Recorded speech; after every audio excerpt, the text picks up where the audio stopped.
हमारे ऊपर प्रभु की कृपा है ये हम कैसे पहचाने? ये 8 लक्षण प्रकट होने लगते हैं जिसके ऊपर प्रभु की कृपा होती है। हमारे ऊपर प्रभु की कृपा है ये हम कैसे पहचाने? तो ये 8 लक्षण प्रकट होने लगते हैं जिस पर हरिजू की प्रियाजू की कृपा है। पहला, घोर अपराध करने वाले के प्रति भी दया की भावना, शांति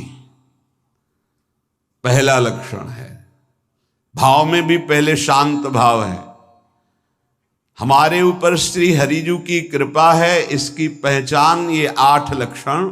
पहला, शांति, अर्थात घोर अपराधी के प्रति भी गुस्सा ना क्षमा करना, ये हरि की कृपा का लक्षण है। देख लो भाई, घोर अपराधी शब्द तो जाने दो, जरा सा प्रतिकूल हो जाए तो लाख समझाओ पर भ्रकुटी तनी रहती है। ईर्ष्या, द्वेष, मात्सर्य, द्रोह, ये उपासक के हृदय की विषय नहीं, ये तो गंदे विषयी पुरुषों के हृदय के लक्षण हैं। जहां ईर्ष्या है, मात्सर्य है, द्वेष है, द्रोह है, ये कुमति के लक्षण है, ये सुमति के लक्षण नहीं, ये हरि कृपा पात्र के लक्षण नहीं। आपसे जो अपराध कर रहा है, द्रोह कर रहा है, आपका क्षमा बल ये हरि प्रसाद से होता है। शांति, क्षमा बल, शांति, सह गया, क्या करूं, सहना ही पड़ेगा क्योंकि भगवत मार्ग में वो ऐसा नहीं होता। शांति, बुरा ही नहीं लगा, हरि कृपा पात्र को बुरा ही नहीं लगा। उमा संत के यही बड़ाई, मंद करत जो करे भलाई, ये सीधा शांति की व्याख्या है। अपने यहां मंगल गान में, करत जे अनुशहन निंदक तिनहु पे अनुग्रह कियो, ये है हरि कृपा, ये है आचार्य कृपा, गुरु कृपा। अपराधी पर भी क्षमा का भाव होना, भला ऐसा है, अपराधी पर भी क्षमा का भाव होना, ये हरि कृपा पात्र में ही होगा, अन्य में नहीं। तो अगर अपने हृदय में ऐसा लगे कि ऐसा नहीं है तो हरिजू से प्रार्थना करनी चाहिए कि कृपा करो, मेरे में सामर्थ्य आवे। दूसरा, अनुसूया, वो किसी भी के प्रति कभी भी कोई दोष दर्शन ही नहीं करेगा। दोष कथन, दोष श्रवण की तो बात जाने दो। अनुसूया, दूसरों के गुणों में दोष ढूंढना ये नहीं होता, हरि कृपा पात्र में ये नहीं था। ये सब भजन के नाश करने वाले, जैसे पहला अपराधी पर क्रोध कर देना, तो माया ने भेजा इसीलिए था कि तुम्हारे साथ व्यवहार ऐसा करे कि तुम क्रोध करो, क्रोध करोगे तुम्हारी ऊर्जा शक्ति नष्ट हो जाएगी, अध्यात्म में जो चलने की थी, और कहीं तुमने संकल्प कर लिया तो भजन शक्ति नष्ट हो जाएगी। तो अगर भजन बल है तो गया, जरूर उसको दंड मिलेगा, पक्का मिलेगा, 100% मिलेगा, लेकिन आप खाली हो गए। ना भजन करने की वृत्ति रहेगी और ना भजन रहेगा, दोनों बात। अनुसूया, किसी के सद्गुणों में दोष देखना, गुणों में दोष ढूंढना, ये हरि कृपा पात्र में नहीं होता। ये बहुत मंगलमयी बातें हैं जिससे हमारा भजन मार्ग पुष्ट होता है। तीसरा, वो बाहर से और भीतर से पवित्र रहता है, हरि कृपा पात्र।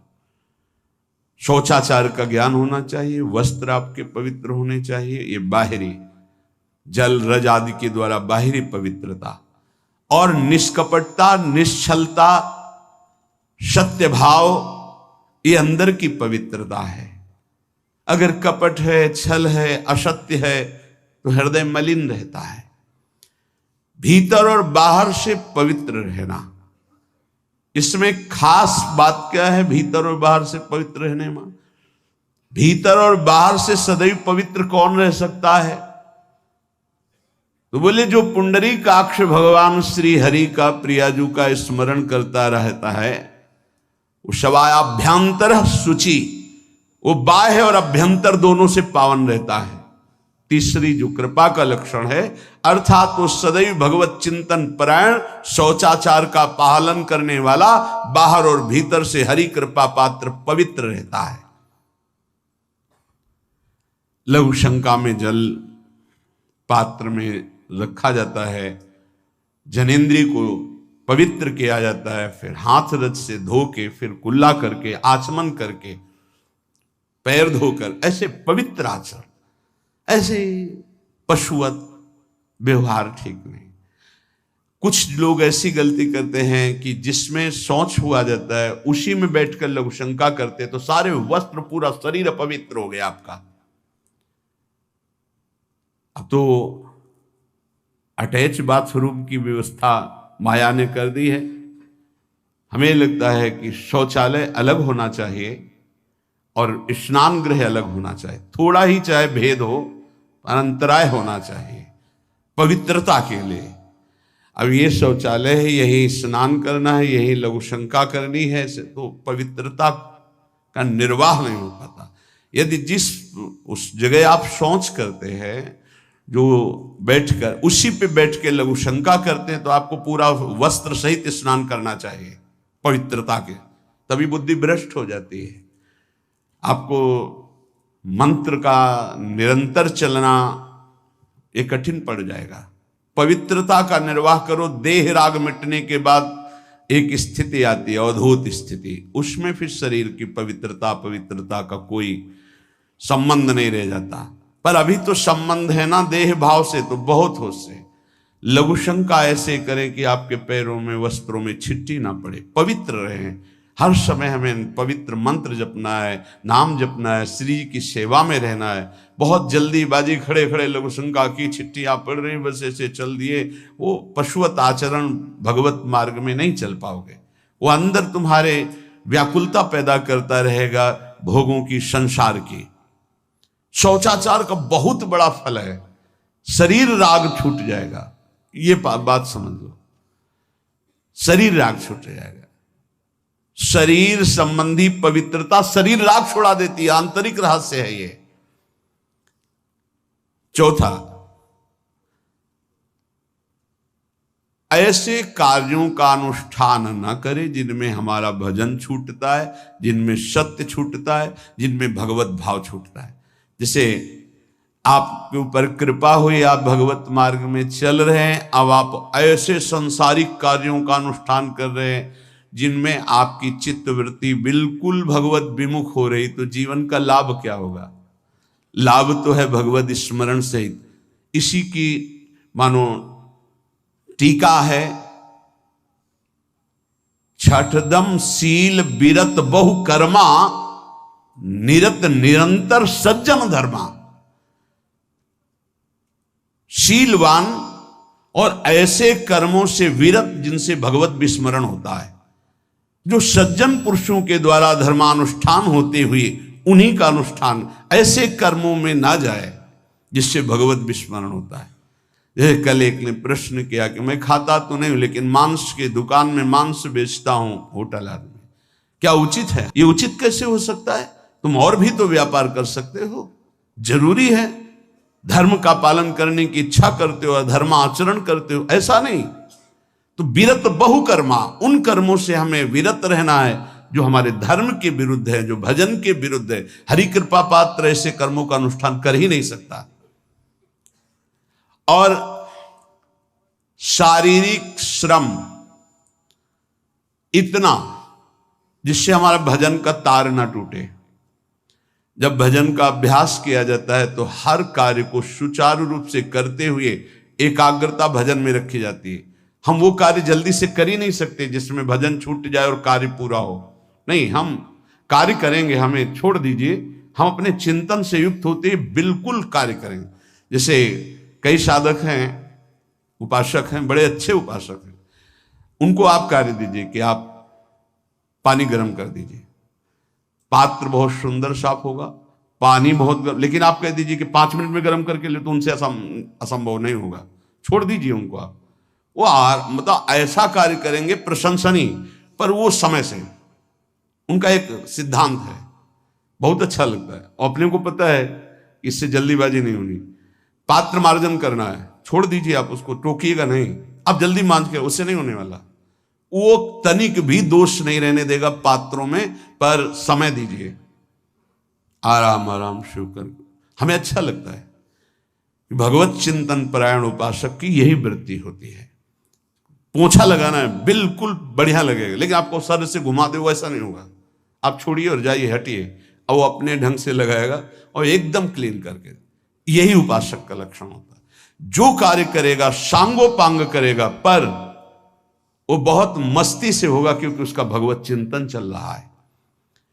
अधिक ऐसे जिससे हमारा चिंतन छूट जाए, थोड़ा संयम में आना चाहिए। ये भगवत कृपा पात्र का लक्षण है। अपने भजन का फल देखना, भगवत कृपा पात्र के सबको प्रदान कर देना। हिम्मत है, अपने भजन, इतनी मेहनत से किया हुआ भजन, भजन होने के बाद, हे प्रभु इस भजन का फल हो, सर्वे भवन्तु सुखिना सर्वे सन्तु निरामयः। यहां तो कहते हैं महाराज, एक माला रोज आपके लिए करता हूं कि आपकी बीमारी ठीक रहे, तो शेष किसके लिए करते हो प्रभु? शेष क्या? अगर इष्ट और गुरु के लिए तुम्हारा है कि एक माला करते, तो फिर इतनी माला करते तो हमें क्या होगा? सब आपको दे देंगे तो हमें क्या होगा? तभी भजन का रहस्य नहीं जाना। सबके मंगल के लिए अपने भजन को समर्पित कर देना। देखो भाई भजनानंदी, भजन में अरुचि होने लगेगी? नहीं होने लगेगी। सुबह से शाम तक पसीना चुआए हम, और भजन का फल दे दे सबको। तो इसका रहस्य बताते हैं। सबको जे भी कहा सर्वे भवन्तु सुखिना, तो सर्वत्र विराजमान भगवान वही पलटकर अनंत रूपों में आपके ऊपर बरस पड़ेंगे। ये आंतरिक रहस्य है। हमने जो भजन किया वो एक सीमा में था, और जब हमने संपूर्ण विश्व को दे दिया तो असीम बनकर वापस हुआ। ये भाव न समझ में, अगर ये भाव न कहे तो एकदम लगे हम अपना भजन क्यों दे दें सबको। उस सर्वात्मा में विराजमान जो हमारा प्रभु है, उसी को समर्पित कर। सर्वे भवन्तु सुखिना, तो वो सब पलटकर सब जगह से वापस आया, सबका आशीर्वाद आया, और वो महान बनता चला गया। ये लाभ है, आंतरिक लाभ है।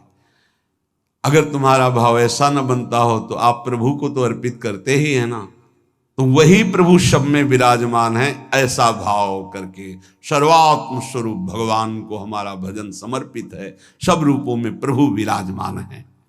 ये हरि कृपा पात्र का लक्षण चल रहा है। और छठवां, अपने भजन से अपने लिए कुछ भी ना चाहना, और दूसरों की तो बात जाने दो, दूसरों से कुछ ना चाहना ये तो ठीक है। अपने भजन से अपने लिए कुछ ना चाहना है हिम्मत। देखो ये हरि कृपा पात्र में हिम्मत होती है। अपना भजन अपने प्रयोग में ना लाना, इसका भी आंतरिक रहस्य है। अपने प्रयोग में आप शरीर को लेकर के बोलेंगे, अगर स्वरूप को लेकर तो प्रयोग की कोई वहां जरूरत ही नहीं। स्वरूप पूर्ण काम है, वहां कोई अभाव नहीं। जब आप कोई भाव अपने लिए करेंगे तो देह भाव होगा। देह भाव से किसी विषय की मांग होगी। विषय पूर्ति भजन का फल नहीं होता, भजन का फल होता विषय निवृत्ति। बहुत जोर की बात है, कैसे समझ में आए? अपने भजन का भी फल अपने लिए नहीं, दूसरों से कुछ चाह रखना तो बात ही जाने दो। भजन से भी कोई अन्य सुख की चाह नहीं हुई। क्या चाहिए? भजन ही बनता रहे, भजन का फल भजन बनता रहे, खूब निरंतर जप करते रहे। सातवां, किसी भी मान सम्मान कीर्ति पद प्रतिष्ठा के मिलने पर हृदय का असंतुष्ट हो जाना। यह हरि कृपा पात्र का लक्षण होता है।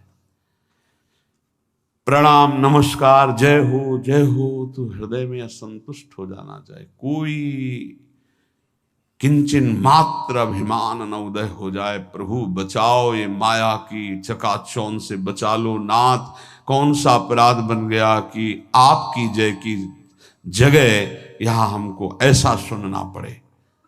जैसे एक बार महापुरुष जन कह रहे थे कि जब गुरुजन बड़ाई करने लगे सामने शिष्य की, तो उसको ग्रीवा झुका लेनी चाहिए और पश्चाताप करना चाहिए कि कोई गलती हो गई, आज हमारे गुरुजी ने हमारी बड़ाई कैसे कर दी। इसका मतलब कोई दोष बन गया, कोई गलती हो गई, और प्रार्थना करना चाहिए कि क्षमा कीजिएगा महाराज, अगर कोई गलती हो तो दंड दीजिएगा, लेकिन ये दंड मत दीजिएगा कि आप हमारी प्रशंसा कर रहे हैं। भगवान, इससे बड़ा और कोई दंड नहीं हो, ऐसा महसूस होना चाहिए। सम्मानम कल्याति घोर गरलम, ये हरि कृपा पात्र का लक्षण है। नीचापमानम सुधा, नीच पुरुषों द्वारा किया हुआ अपमान अमृत के समान लगे और सम्मान विष के समान लगे। मान प्रतिष्ठा कीर्ति जिसके लिए बड़े बड़े लालायित रहते, हरि कृपा पात्र को विष की तरह चुभती है। और 8वां, किसी भी प्राणी समुदाय से संबंध ना रखते हुए सब पर दया की भावना, सब पर कृपा की भावना, सब पर करुणा मैत्री, पर किसी से ममता नहीं। ये सूत्र बहुत व्यवहार में प्रयोग करने योग्य है। सबसे करुणा और मैत्री, पर किसी से ममता नहीं। करुणा तो करी भरत जी ने, मैत्री भी की मृग से, पर ममता रहित नहीं रहे। ममता कर ली तो अगला जन्म हिरण का हो गया। ममता नहीं रखनी। निर्ममो निरहंकारा, करुणा मैत्री तो करनी है, जैसे इसमें आदेश है, गीता में जी आदेश है, अद्वेष्टा सर्वभूतान मैत्र करुणैव च, पर निर्ममो निरहंकारा, ये साधक की चतुरता है। प्राणी मात्र पर दया कृपा करुणा मैत्री, पर ममता नहीं। ममता किसी से, और यहां करुणा मैत्री ये तो गायब हो गई, केवल ममता रह गई है। अपने शरीर से ममता, शरीर संबंधियों से ममता, विषय भोगों से ममता, यही जहर है। संबंध में ये ममता ही जहर है, विचारों में अहंकार जहर है, कर्मों में ये आसक्ति जहर है। इसी जहर को मिटा दे तो जीवन मुक्त महापुरुष कर्म करते हुए, विषय सेवन करते हुए, वार्ता करते हुए, विचार करते हुए, बिल्कुल जहर रहित तो उसका जीवन हो गया। तो ये 8 बातें हरि कृपा पात्र में होती हैं, इनको बार बार सुनना, हृदय में धारण करना। जो भक्त होता है, हरि कृपा पात्र होता है, उसमें ये 5 बातें कभी नहीं जागृत होती, स्फुरित ही नहीं होती। पहला, किसी से ईर्ष्या। दूसरा, किसी से घृणा। तीसरा, किसी से भयभीत हो जाना। चौथा, भजन सेवन नृत्य गायन आदि में लज्जा लगना। 5वां, किसी की निंदा करना। ये नहीं होती। अब जो आगे वर्णन कर रहे हैं उसमें महापुरुषों की पहचान है। सिद्ध महापुरुष 3 प्रकार के होते हैं। एक होते हैं आचार्य कोटि के, सात्विक विचार वाले। एक होते हैं भ्रष्ट आचरण वाले। एक होते पिशाचाचरण वाले। और तीनों सिद्ध हैं। बहुत बड़े महापुरुष पूज्यपाद उड़िया बाबा जी हैं, वही रहस्य का प्रकाश कर सकते थे, अन्यथा बिना ब्रह्मबोध महापुरुष के ऐसा नहीं।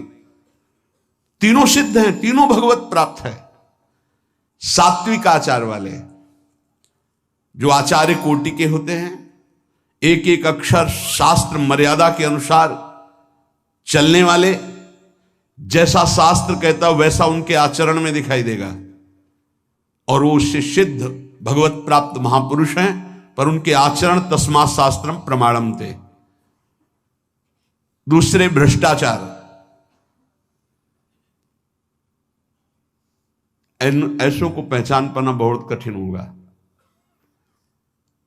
भेष मलिन, आचरण मलिन। जैसे आप में कोई पुराना हो तो शायद जान पाएगा, भगवान दास नाम के एक संत इसी चौराहे पे रहते थे।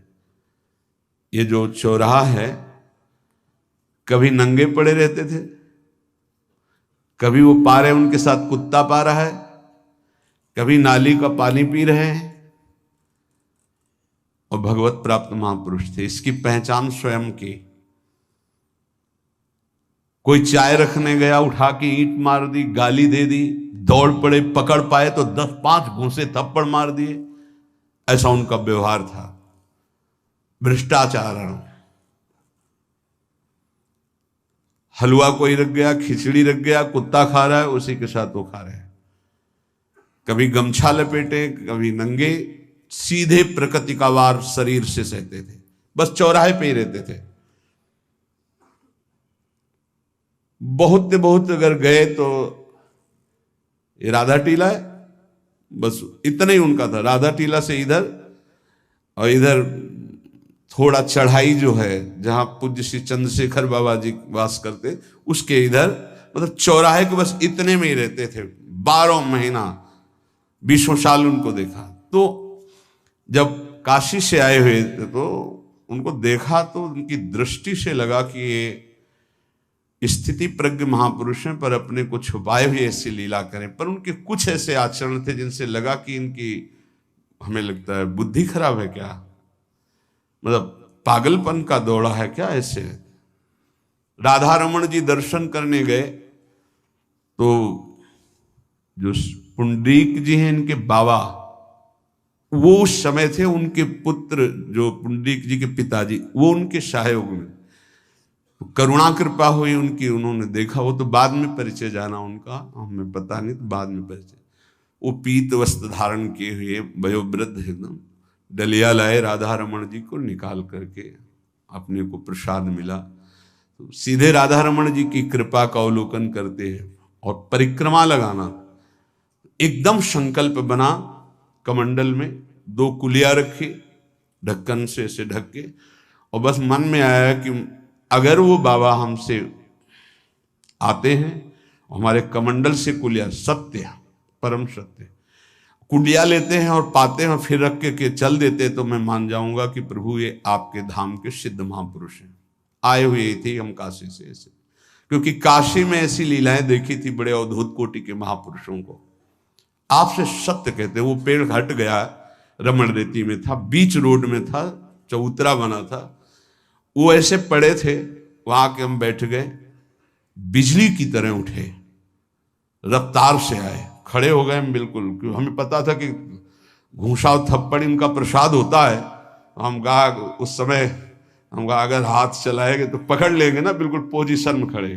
तो बंगाली भाषा में कुछ बोले, वैसे गले में हाथ डाला, ढक्कन हटाया, कुलिया निकाली, पाया, कुलिया वहीं रखा, ढक्कन रखा, गए और वहीं लेट गए। सत्य कहते एकदम रोम रोम खड़ा हो गया कि अरे भगवत प्राप्त महापुरुषों को जानना बड़ा कठिन है, कैसे आचरण, भ्रष्ट आचरण से रहते हैं। कभी दिगंबर, कभी गमछा लगा हुआ है, कभी कुत्ते के साथ खा रहे, कभी नाली का पानी पी रहे। पूज्य बाबा कह रहे आचरण मलिन, नाली या पैखाने का भी पानी पीने में उनको कोई भी परेशानी नहीं। गंदे जगह मलिन भाव से पड़े रहना, किंतु वृत्ति हर समय भगवदाकार रहना, भगवदाकार रहना। ये तीसरे, पिशाचाचार, गाली गलौज करना, ईंट पत्थर से मारना, हर मलिन चेष्टा बहुत कठिन है, बहुत कठिन है। ये सब देखने को मिला है भगवत कृपा से तीनों प्रकार के महापुरुषों का। वृंदावन में एक आगंतुक संत आए थे बाहर से, वो रात्रि में हर वृक्ष के नीचे खड़े रहते, पैर सूज गए थे, उनको कभी बैठे और लेटे नहीं देखा, खड़े ही रहते थे। ये 25 वर्ष के लगभग की बात है। उनको जब देखा तो देखते ही उनकी दृष्टि ऐसी थी ऊर्ध्व, लगा ये तो भगवत प्राप्त महापुरुष है।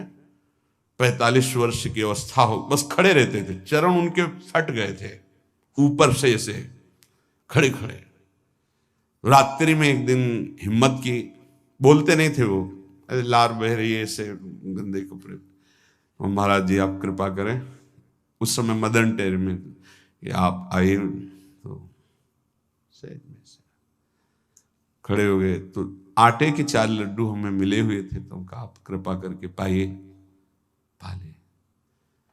तुमका आपका ये जो बाहरी परिवेश है और आपके जो बाहरी लीलाएं हैं, ये बाहरी लोग तो भले न समझ पाए, पर प्रभु मुझे ऐसा अनुभव होता है आप भगवत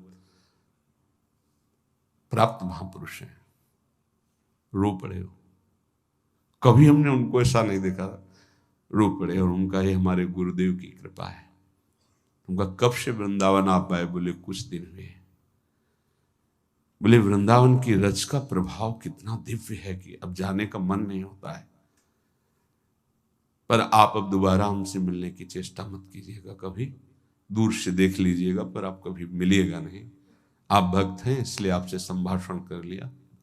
ये तो आपने सुना सुबह की लीला, ईंट चल रही थी उनपे, वो दिगंबर खड़े थे, ईंट मार रहे थे लोग, परिक्रमा वाले लोग उनको ईंट मार रहे थे, कई जगह उनके ईंट लगी। उनको लग रहा था ये पागल है, नहीं पहचाना जा सकता। 3 प्रकार के महापुरुष होते। एक होते सात्विक आचार वाले, बहुत जो शास्त्रीय आज्ञा वैसे ही अक्षरशः आपको दिखाई देंगे, आचार्य कोटि के, पवित्र शरीर, पवित्र वस्त्र, पवित्र आचरण, एकदम आचार्य कोटि।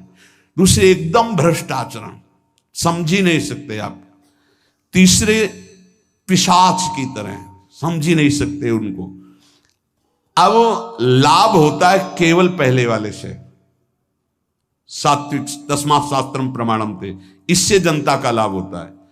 इन 2 से विशेष हानि हो जाती है, क्योंकि इनके आचरण ऐसे होते हैं, साधु अवज्ञा तुरंत भव, बहुत जल्दी विनाश होता है ऐसे महापुरुषों के अपमान से। सात्विक महापुरुषों के नहीं, अगर उनसे अपमान भी हो जाएगा तो क्षमा करेंगे वो सब। इनको न क्षमा से मतलब है, न पिटाई से मतलब है, इनकी दैवी शक्ति तुम्हारा नाश कर देगी। ऐसे से बहुत, क्योंकि इनको समझ में नहीं आएगा ना। काशी में भी देखा, कुल्हड़ चल रहे हैं सब, और ब्रह्माकार वृत्ति, लोग समझ नहीं पा रहे हैं, चाहे कि कुल्हड़ जमाए मार रहे हैं उनके ऊपर। ऐसे किया, बिल्कुल जो चर्म है प्रकृति को सहते सहते भैंसे का जैसे हो गया मोटा एकदम, और उनके ऊपर मार पड़ रही है, वो मुस्कुरा रहे हैं, चल रहे हैं। हमका गजब हो गया, ब्रह्माकार स्थिति महापुरुष के सामने। ऐसे कोई समझ ही नहीं पाता। तो कह रहे हैं ऐसे भक्तों से प्रायः सबकी हानि हो जाती है, क्योंकि समझ पाते नहीं कि स्थिति क्या है, और जब उनका अपमान करते हैं, उनको मारते हैं, पीटते हैं, उनका सर्वनाश हो जाता है। वो करते नहीं है, उनका प्रभाव कर देता है, पर सात्विक महापुरुषों से किसी का मंगल नहीं होता। इसलिए समाज का परम मंगल शास्त्र के द्वारा आचरण किए हुए जो सिद्ध महापुरुष हैं उनसे होता है। ये 2 प्रकार के महापुरुष जो होते हैं, कई तरह से हानि हो जाती है। आप समझ ही नहीं पाएंगे, आप अपमान कर देंगे, अनिष्ट हो जाएगा आपका, क्योंकि यहां ना क्षमा है न दंड है। दैवी शक्तियां उनकी सुरक्षा में लगी हुई, वो सर्वनाश कर देंगी।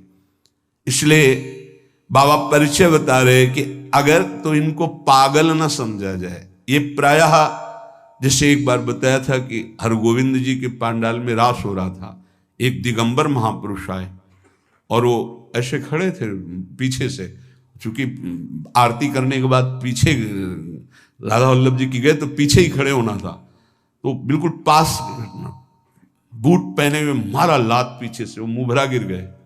आराम से खड़े हुए रास को ऐसे नेत्रों से हल्का सा और बस फिचल दिए। वो पीछे 10 बार लात मारता गया, वो मुड़ के नहीं देखा किसने मारा, पीछे पीछे हम 10 कदम चले। गजब हो गया, ऐसी स्थिति इस महापुरुष की। और ये बावरा जान नहीं रहा कि अपना सर्वनाश कर दिया हमने, और वो गजेंद्र की तरह मत वाले ऐसे फोगला की तरफ चल के निकले। कैसे समझोगे महापुरुषों को? बाहरी व्यवहार। अभी 10-12 वर्ष की बात है, यमुना के पार ऐसे खो करके रहते थे, दिगंबर एक महात्मा, अब है कि नहीं मुझे पता नहीं, पहले यमुना किनारे जाते थे बैठने, तो बस वो चीखते थे, राजकुमारी राजकुमार, राजकुमारी राजकुमार, यमुना पार से राजकुमारी राजकुमार। और ऐसे घास नोच नोच के जैसे गाय खाती है ऐसे खाते थे घास, और चिल्लाते क्या थे, राजकुमारी राजकुमार। किसको? प्रिया प्रीतम, राजधानी है ना, तो ऐसे वृंदावन की तरफ खड़े होते ऐसे कहते, राजकुमारी राजकुमार। कैसे कोई महापुरुषों को जाने। भगवान कृपा करें कि किसी भी महापुरुष का कभी कोई अनिष्ट हमारे द्वारा ना हो, कहीं कोई अमंगल बर्ताव ना हो जाए, इसलिए परिचय बताया। कि आप सोच सकते हैं कि ऐसे भला महापुरुष हो सकते हैं? हाँ पक्का, तीनों प्रकार के महापुरुषों के दर्शन हुए। उपासक को चाहिए कि अपने गुरुदेव के दिए हुए नाम मंत्र में ही निष्ठा रखे। स्वप्न में क्या, जागृत में आके ब्रह्मा भी उपदेश कर दें तो अपने गुरु के वचनों को नहीं टाल सकते, तभी उपासक आगे बढ़ता है। नहीं माया रौंद देगी, चल के देख ले कोई। अगर गुरु के वचनों में विश्वास हो तो बिना नाम के भी कल्याण हो जाता है, ऐसे साधारण बोल देने पर। एक सीधा साधा गांव का भगत कभी कथा नहीं सुनता था, गाय चराता था गांव की। तो एक दिन और गोपाल जो गाय चराने वाले थे, उन्होंने कहा यार कभी तो कथा सुन लो, रात दिन पशुओं के पीछे घूमते हो, पशु बुद्धि, कभी तो कथा सुन लो। तो एक दिन सोचा दोपहर के भोजन गांव में पाएंगे जाके अपने घर में, और कथा हो रही वहीं से निकल लेंगे, जो सुन लेंगे तो सुन लेंगे। खड़े खड़े वहां चर्चा चल रही थी, जिसने मनुष्य जन्म लेकर के गुरु मंत्र नहीं लिया और नाम जब भगवान का नहीं किया, उसका जीवन मुर्दा, व्यर्थ जीवन। चला गया सुन के, और बार बार वही दिमाग में कि पंडित जी कह रहे थे गुरु मंत्र नहीं लिया और नाम जप नहीं किया तो मुर्दा जीवन। जिन हरि भगत हृदय नहीं आनी, जीवित सौ समानते प्राणी। दूसरे दिन फिर गया, कहा पंडित जी आपने कल कथा में कहा था गुरु मंत्र ले लेना चाहिए, नहीं तो जीवन मुर्दा हो जाता है, बेकार जीवन रहता है। तो देव गुरु मंत्र आप है, और तो हम किसी को जानते नहीं। देखा फटा पुराना कपड़ा, डंडा लिए एक चरवाहा। उनका ऐसे थोड़ी कि तुरंत गुरु मंत्र दे दिया जाता है, आखिरी दिन कथा के मिलना फिर दे देंगे, टाल दिया। अब वो आखिरी दिन कथा के तो दिन चढ़ावा चढ़ रहा था, तो पंडित जी ने कहा जब चलें तब ले लेना गुरु मंत्र, टाल दिया। अब वो जब आखिरी दिन के बाद हो, तो उस समय घोड़े पे बैठ सब सामान लाद के पंडित जी चलते थे, वो तो सब सामान लाद के चलने लगे हो, तो पीछे पंडित जी आप जो कह रहे थे कि गुरु मंत्र देंगे, आप गुरु मंत्र दे दीजिए। पंडित जी रबड़ी पवाई गई थी, घोड़े से उतरे, घोड़ा एक भगत के यहाँ खड़ा किया और लोटा लिया और भागे, क्योंकि सोच लगी थी। अब वो भगत किसान आदमी, गांव का गंवार आदमी पीछे लगे, पंडित जी अरे गुरु मंत्र दे दो, कितने दिन से टहला रहे हो आप। अरे उनका मतलब सोच का पैसा, तू गुरु मंत्र की बात कर। अब वो पीछे लगा कि अब हम नहीं जाने वाले, आपने सब सामान लाद ली थी, भगवान की कृपा कहो कि आपको सोच लगी आई, नहीं तो आप हमको तो गुरु मंत्र ही नहीं देते, हम आपको नाम पर विश्वास की बात। पंडित जी तो दात गपोचन, जय गुरुदेव की जय गुरु, वो दबकाए है दत गपोचन, मतलब एकदम मूर्ख आदमी, तो सोच तो। वो प्रणाम कर लिया, जय गुरुदेव, धत गपोचन धत गपोचन। जपना न राधा न कृष्ण न राम न हरि। घर आया, बोले आज से गाय चराना बंद। बोले क्यों? बोले गुरु मंत्र मिल गया, अब हम भजन करेंगे, हमारा जीवन मुर्दा नहीं रहेगा, अब जीवन सार्थक रहेगा। और मेहनत करने वाला आदमी, गाय चराने वाला आदमी, अब शुरू हो गया बैठ के धत गपोचन धत गपोचन। अब इसमें न कोई भगवान नाम है, न कोई मंत्र है, न प्रणव है, न नमो नमः, कुछ नहीं। गांव के लोग, घर के लोग बोले कि यार 50 गाय चराता था, पता नहीं कौन सा हम लोगों का पाप उदय हुआ कि कह दिया कि कथा सुन लेना। अब वो गाय चराना भी छोड़ दिया, अब गपोचन शुरू हो गया। अब उसकी ऐसी लगन लगी, सहज सरल भोले जो होते हैं ना, हरिवंश महाप्रभु कह रहे हैं, मुनि मन ध्यान धरत नहीं पावत, करत विनोद संग बालक भट, दास अनन्य भजन रस कारण, जैसे हित हरिवंश प्रगट लीलानट। लालजू महाराज बड़े बड़े मुनियों के ध्यान में नहीं आने वाले, बड़े विनोदी। रुक्मिणी जी से कहा तैयार हो, भगत के दर्शन करने चलना है। रुक्मिणी जी ने कहा बहुत दिनों बाद आज आपको किसी भक्त की याद आई प्रभु, जरूर कोई महाभागवत होगा, हम चलते हैं। बोले बहुत विचित्र महाभागवत। चले, साधारण वेश में चलना है। जब गांव में गए, उस भगवान तो सर्वज्ञ ही है, उसके घर के दरवाजे में बैठ गए और रुक्मिणी जी से कहा कि पहले तुम मिल के आओ भगत के, फिर हम मिलेंगे। रुक्मिणी जी ने कहा हाँ ये उत्तम बात है, पहले हम उनको दर्शन दे के और दर्शन करके आती है। तो आंख मूंदे ऐसे, न खाना न पीना, धद गपोचन। रुक्मिणी जी ने कहा ये कौन सा नाम भगवान का, न विष्णु शास्त्र नाम में है, न गोपाल शास्त्र नाम में है, और कहीं हमने पढ़ा नहीं, ये कौन सा भजन कर रहा है। कहे किसका भजन कर रहे हो, चुप रहा। फिर किसका भजन कर, दो तीन बार तो गुस्सा के आंख खोला, देखा कोई स्त्री, तो बोले तुम्हारे खसम का भजन कर रहे हैं, और किसका कर रहे हैं। वो रुक्मिणी जी आ गई, बोले बहुत जानकार भगत है। प्रभु द्वारिकाधीश से कहा बहुत जानकार भगत है। बोले क्यों, बोले हमने कहा कि किसका भजन कर रहे हो, देखो हम इतना छुप के गई थी लेकिन वो पहचान गए, वो कह रहे तुम्हारे खसम का भजन कर रहे थे। अब भगवान ने कहा हाँ तभी तो हम आए भगत जोर का। बोले प्रभु आप दर्शन बाद में करना, जाके पहले हमारा प्रश्न बता दो, प्रश्न का उत्तर दे दो कि आपके विष्णु शास्त्र नाम, गोपाल शास्त्र नाम, बहुत से नाम हैं, ये नाम तो हमने कभी नहीं सुना।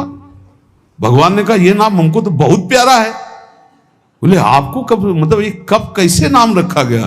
बोले बहुत प्यारा है, हमारा ब्रज का रखा हुआ नाम है, ब्रज में मैया ने रखा था। कैसे रखा था। बोले एक दिन मैं माखन चोरी कर रहा था, सखा के कांधे पर खड़ा हुआ, ऊपर माट में हाथ डालकर मक्खन पूरा ऐसे खाता जाता, सखा को पवाता जाता। इतने में मैया और गोपी जन आ गई। एक कन्हैया ये क्या कर रहा है। अब हमने देखा कि फंस गए। हमने कहा कि मैया हमें बहुत भूख लगी थी और देखा कि इसमें चींटी चढ़ी हुई है, तो हम चींटी निकाल रहे थे। तो बोले चींटी कैसे निकाल रहे थे, यहां पूरा हाथ सना हुआ है तुम्हारा चींटी। बोले अरे भैया तू बावरी, जब चींटी को ऐसे निकालने करते वो अंदर चली जाती तो खबो खबो के निकाला, इसलिए ऐसा इतना हाथ हो।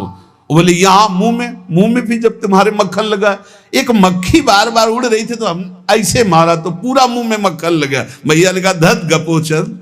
बोले ये उस समय का नाम रखा हुआ है, मेरा बाल गोविंद में जब मैया ने रखा था मक्खन चोरी के समय उस।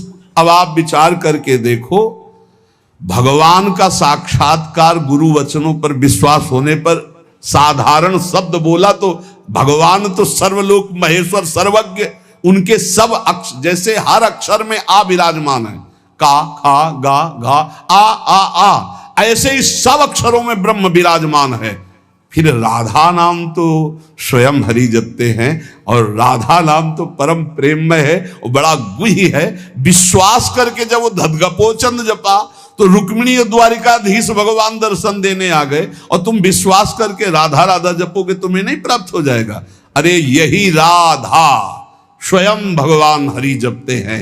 इसलिए पहला जीवन का चरम लक्ष्य भगवत प्रेम, भगवत प्राप्ति। दूसरा, हमारी बुद्धि केवल विचार करे तो श्यामा श्याम के ही विषय में, किसी व्यक्ति वस्तु स्थान का अगर हमारा चिंतन हो रहा, संबंध हो रहा, तो श्यामा श्याम के संबंध से हो। जैसे गोस्वामी तुलसीदास जी कहते, नाते नेह राम के मनियत सुहृद सुसेव्य जहां लो। अगर ऐसा नहीं तो फिर हर वस्तु व्यक्ति स्थान में एक आसक्ति है, वो बांध लेगी, आप श्यामा श्याम तक नहीं पहुंच पाएंगे। इसलिए बुद्धि का जरूरी है प्रिया प्रीतम में स्थित होना। अगर बुद्धि ये निश्चय कर ले कि परम सुख स्वरूप श्यामा श्याम ही हमारे हैं, हम श्यामा श्याम के हैं, सुख है तो श्यामा श्याम के नाम में, रूप में, लीला में, धाम में। अभी आपने सुना आनंद का तारतम्य। तीसरा, जो गुरुदेव ने नाम दिया इससे बढ़कर महत्व किसी नाम में नहीं होना चाहिए, किसी की निंदा नहीं। सब नाम हमारे प्रभु के हैं, पर हमारे लिए सर्वश्रेष्ठ नाम हो गया जो गुरु ने दिया है, जो मंत्र दिया, जो नाम दिया। एक एकांतिक में आए और बोले हम कुछ 2-4-6 महीने से हम आपके शिष्य हैं, मंत्र ले लिया है। स्वप्न में एक महात्मा आए और उन्होंने हमको और मंत्र दिया है। तो अब तो हम समस्या में फंस गए कि आपका दिया गुरु मंत्र जपें या स्वप्न में कोई और महात्मा आए थे उनका दिया जपें, क्या करना चाहिए। हमने कहा तस्मात् शास्त्रम प्रमाणम। जब सप्त ऋषि जी आए, स्वप्न में नहीं, सीधे साक्षात आए पार्वती जी के पास और कहा ये किसके लिए तपस्या कर रहे हो? महादेव जी के लिए। महादेव जी में क्या है, चलो हम तुम्हें भगवान नारायण को पति रूप में, भगवान विष्णु वैकुंठाधिपति, अपार वैभव, उनको। तो जो माता जी ने बात कही पार्वती मैया ने, वही बात पकड़नी है। उन्होंने कहा तजऊ न नारद कर उपदेशु, आप कहें 7 बार महेशु। सप्तऋषियों, अपने गुरुदेव नारद जी के उपदेश का मैं कभी त्याग नहीं कर सकती, चाहे स्वयं इष्ट देव भगवान शंकर आकर सैकड़ों बार कहें तो भी। तजऊ न नारद कर उपदेशु, आप कहें 7 बार महेशु। कोटि जन्म लगी रगर हमारी, बरों संभुनता रहूं कुंवारी। करोड़ जन्म लूंगी, हर बार अपने गुरुदेव के दिए हुए मंत्र का अनुष्ठान करूंगी और देवाधिदेव महादेव को पति रूप में वरण करूंगी, अन्यथा कुंवारी रहूंगी। बहुत सी कन्याएं और बहुत से वर हैं, आपको ब्याह कराने का शौक है तो आप जाइए, लेकिन मैं पर्वत से प्रकट हुई हूं, हिमालय से, मैं अडिग हूं अपने गुरुदेव के वचन में। तो यहां कह रहे, चौथा, समस्त इंद्रियां भोग विलास के लिए लालायित रहती हैं, सबकी। अब इनको भोग देना भी है, बिना भोग के, बिना विषय के जीवित नहीं रह सकते। शरीर चलाना है, सेवा धर्म पूर्ति करनी है, पानी पीना भी विषय है, अन्न पाना भी विषय है, देखना भी विषय है, सुनना भी विषय है, सब विषय के अंतर्गत आता है। तो यहां अपनी इंद्रियों से जो विषय ग्रहण करना है वो भागवतिक करना है। जैसे हमें पानी पीना है तो प्रभु को अर्पित करके राधा वल्लभ लाल की जय, और फिर भावना करो हृदय में प्रभु विराजमान है, जलपान कर। भोजन भोग अर्पित किया, भगवत स्वरूप प्रसाद, हम प्रसाद पा रहे हैं। वस्त्र प्रसादी, सुनना भगवत विषय, देखना भगवत भाव, बोलना भगवत संबंध से। हर इंद्रियों के विषय को हमें भगवत संबंध से युक्त कर लेना है। यदि भगवत प्राप्ति करनी है, भगवत प्रेम प्राप्त करना है, तो पहला चरम लक्ष्य, मुझे इसी जन्म में भगवत प्राप्ति करनी, भगवत प्रेम प्राप्त करना है। दूसरा, बुद्धि का पूर्ण समर्पण अपने आराध्य देव श्यामा श्याम में। तीसरा, गुरु प्रदत्त नाम रूप लीला गुण सेवा उपासना सांगोपांग गुरु प्रदत्त। चौथा, समस्त इंद्रियां भगवत संबंध से युक्त। पांचवा, जीव का चिंतन प्रत्येक क्षण पदार्थ, व्यक्ति, परिस्थिति, विचार भोगों के, क्रियाओं के, संबंधियों के, जहां जहां जाए वहां से हटाकर अपने लक्ष्य श्यामा श्याम में लगाओ, या जहां जहां जाए वहां प्रिया प्रीतम की भावना करो। जीवन का प्रत्येक पल किसी व्यक्ति के विचार में, वस्तु के विचार में, स्थान के विचार में, भोग विचार में, जहां जहां जाए वहां से हटाकर श्यामा श्याम में लगाओ, या जहां जहां जाए वहां श्यामा श्याम को देखो। छठवां, चित्त की एक एक वृत्ति से तुम्हारे आराध्य देव कभी हटने ना पावे। बड़ी उत्तम स्थिति होती है उस उपासक की, एक एक वृत्ति भगवदाकार करनी है। जैसे समुद्र में करोड़ों तरंगे, ऐसे चित्त में लाखों करोड़ों वृत्तियां, हर वृत्ति भगवदाकार। गोपी जनों की थी, विक्रेतु कामा खिल गोप कन्या मुरारी पादार्पित चित्त वृत्ति दध्यादिकम मोह वशादवोचद गोविंद दामोदर माधवेति। कैसी स्थिति? बोले बेचने जा रहे हैं दही, पर चित्त की वृत्ति में गोविंद बसे, मुरारी बसे, तो वो कैसे पुकार रही? कोई गोविंद ले ले, कोई दामोदर ले ले, कोई माधव ले ले। तो ब्रजवासी जन कहते हैं बावरी क्या बेच रही? तब शुद्ध आती, अच्छा नहीं तो बोल रही कोई गोविंद ले ले, कोई दामोदर ले ले, कोई माधव ले ले। विक्रेत कामा खिल गोप कन्या मुरारी पादार्पित चित्तवृत्ति दध्यादिकम। बेचना है दही और बोल रही कोई गोविंद ले ले, दामोदर ले ले, माधव ले ले। चित्त की एक एक वृत्ति श्यामा श्याम में अर्पित। सातवां, कहीं भी आसक्ति न हो, सारी की सारी आसक्ति, सारी की सारी ममता केवल एक युगल सरकार में। बहुत सुख मिलता है, अपार सुख मिलता है।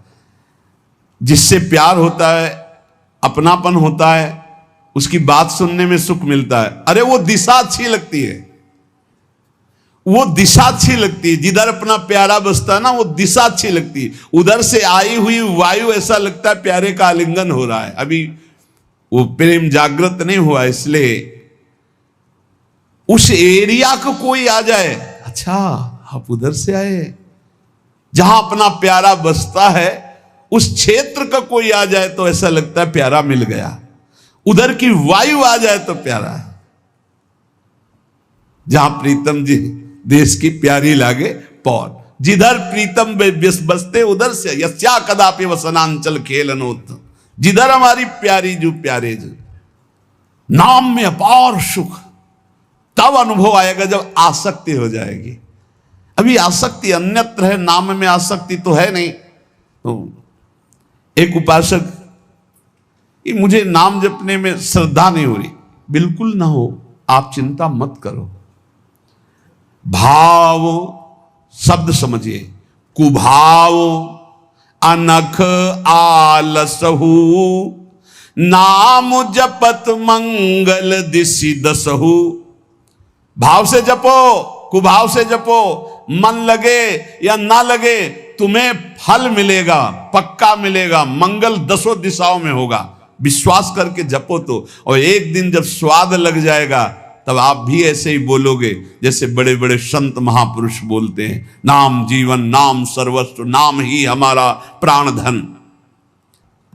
आठवां, जीवन में राग द्वेष न रह जाए। बड़ा खतरनाक है ये राग द्वेष।